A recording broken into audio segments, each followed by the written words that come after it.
pour ceux que ça intéresse ou ceux qui sont curieux, je vous invite à rester, on va parler de choses très intéressantes, d'autant plus du contexte économique actuel en France. Donc voilà. Alors aujourd'hui je vais vous parler de ma stratégie. Je vais donc vous montrer l'argent que j'ai mis, etc., les prévisions que j'ai faites, mais tout ce que je vais vous montrer donc à partir de la deuxième partie de la vidéo où je fais des prévisions, pour entre guillemets illustrer pourquoi je fais ça. Les prévisions seront hypothétiques parce que il peut y arriver, la vie est aléatoire. Il se peut que je vais prendre le cas extrême, imaginons que je me fais écraser demain par une voiture, voilà, ça met un terme à l'investissement, mais voilà. Donc ça sera juste hypothétique, mais fortement probable, mine de rien. Donc voilà, c'était juste un petit disclaimer. Autre disclaimer avant qu'on commence, c'est juste une vidéo à but éducatif. J'ai pas fait d'études d'investissement ou je sais pas quoi. Je suis pas banquier, je suis pas conseiller financier, etc. Je fais ça entre guillemets par passion et pour mon avenir. Donc et voilà, j'ai juste aussi envie de vous en parler parce que c'est quelque chose dont j'aime bien parler, au même titre que les vêtements ou l'ASMR. Voilà. Donc on est parti. Alors, je vais vous expliquer pourquoi est-ce que j'ai commencé à investir. Alors, je vais vous lire ce qu'il y a marqué au milieu et après je vais l'expliquer. C'est tout simplement pour obtenir une indépendance financière et in fine, donc à terme, être entre guillemets le plus libre possible. Indépendance financière, c'est quoi? C'est ne pas dépendre de son travail, par exemple, pour gagner de l'argent, donc pour se nourrir, etc.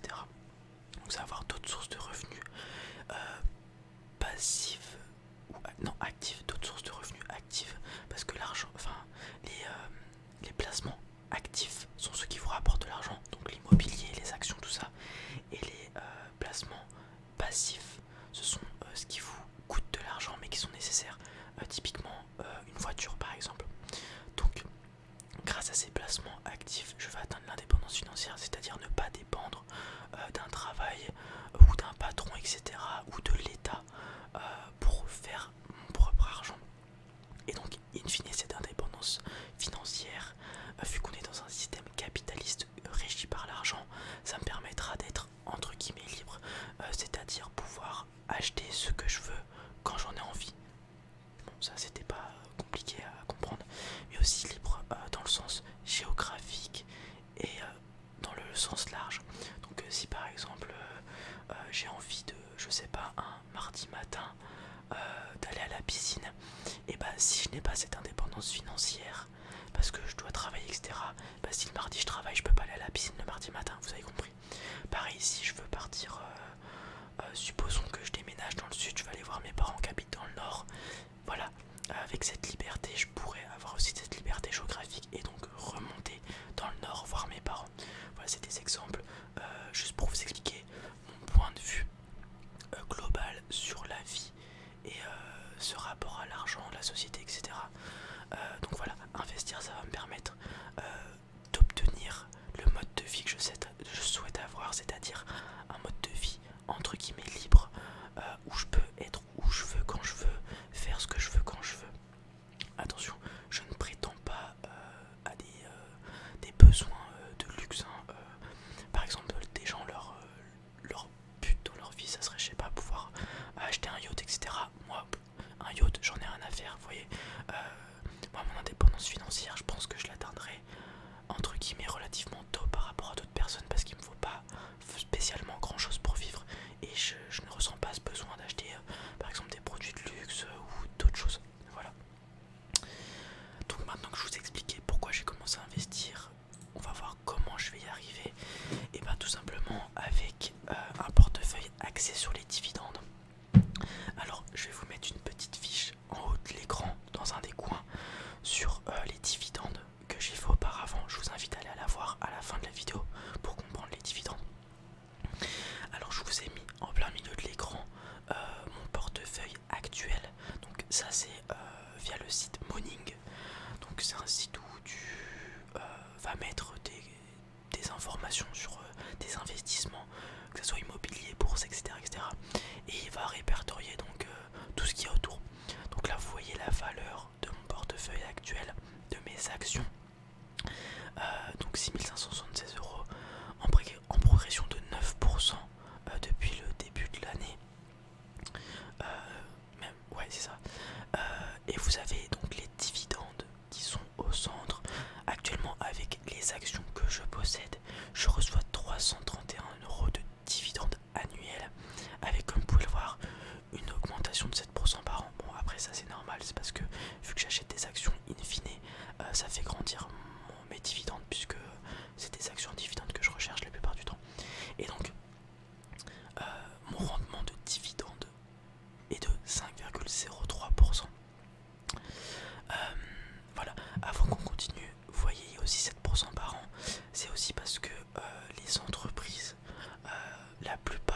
ce que j'ai à l'heure actuelle. Donc j'ai pris le screen il y a 30 minutes. Voilà. Alors il faut à savoir que comme je suis sur PEA, pareil j'ai fait une vidéo sur les PEA. Enfin j'ai fait plein de vidéos sur l'investissement, je vous invite à aller voir la playlist. Comme je suis sur PEA et que mes actions sont quasiment exclusivement françaises, je reçois quasiment tous mes dividendes au mois de mai. C'est-à-dire que là ce mois-ci, je vais recevoir 140 € de dividendes si je dis pas de bêtises. D'ailleurs aujourd'hui même j'en reçois 50 €. Pourquoi? Parce que la plupart des dividendes français tombent au mois de mai. Donc voilà, c'était juste une petite information à prendre en compte. On continue. Alors du coup j'ai fait des prévisions par rapport à l'année qui s'est déroulée, parce que là ça va faire pile poil un an que j'ai investi. J'ai calculé donc comme on prend la date d'aujourd'hui, la date de début d'aujourd'hui, j'ai mis l'investissement que j'ai actuellement qui était de 6500 € et j'ai mis un versement régulier. Alors j'ai calculé depuis l'année dernière, j'ai mis 600 € à peu près par mois dans mon PEA.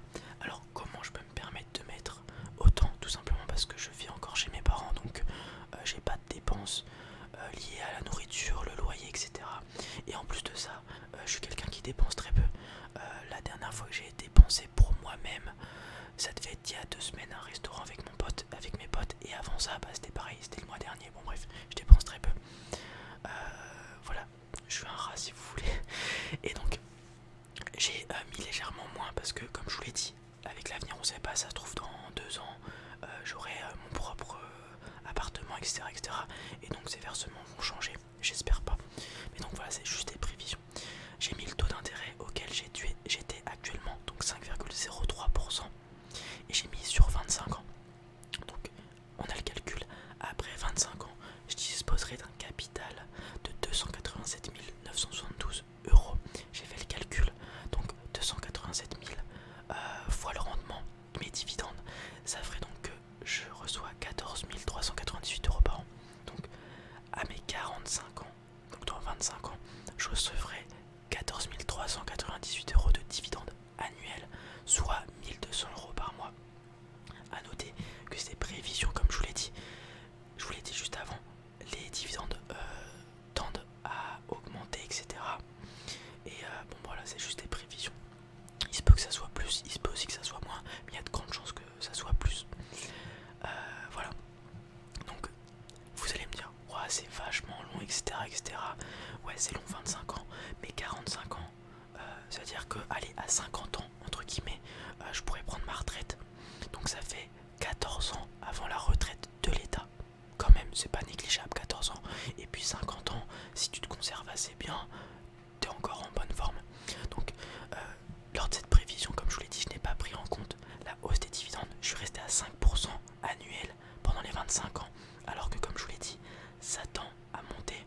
Si je prends par exemple l'action LVMH, son dividende chaque année il augmente quand même assez drastiquement. Total, pareil, ils augmentent légèrement chaque année, etc., etc. Donc qui me dit qu'au bout de 25 ans, le dividende de LVMH il va pas passer de 12 € à je sais pas 25, vous voyez. Donc ça prend pas en compte la hausse des dividendes ni les potentielles plus-values, et l'inverse bien évidemment, parce que sur mon portefeuille, les 6500 € que vous voyez, que vous avez vu, comme vous avez pu le voir juste en dessous, il y avait 500 € de plus-value. Donc c'est 500 € que je n'ai pas mis, mais qui sont comptés, mais que je n'ai pas parce que j'ai pas vendu les plus-values. Bref. Et comme je vous l'ai dit, sachant que la plupart des entreprises tendent à augmenter leurs dividendes, l'inverse peut se faire aussi. Un coupage peut se faire aussi. Comme il s'est passé durant le Covid, l'État français a incité les entreprises françaises à couper leurs dividendes. Certaines l'ont fait, certaines ne l'ont pas fait. Donc il se peut que le montant finalement précédent que vous avez vu, les 14 000 je sais plus combien d'euros, en fait sont en réalité plus grands. Il y a de grandes chances que ça soit le cas. Voilà. Je pense qu'on est arrivé, voilà, pour ceux qui ont apprécié la vidéo, etc., qui souhaiteraient se lancer. Donc je vous invite à aller voir ma vidéo PEA pour voir laquelle est le mieux. Si vous voulez vous lancer chez Boursorama, je vous invite à mettre mon code de parrainage LEPI4919. Ça vous permet d'avoir un petit bonus à l'ouverture.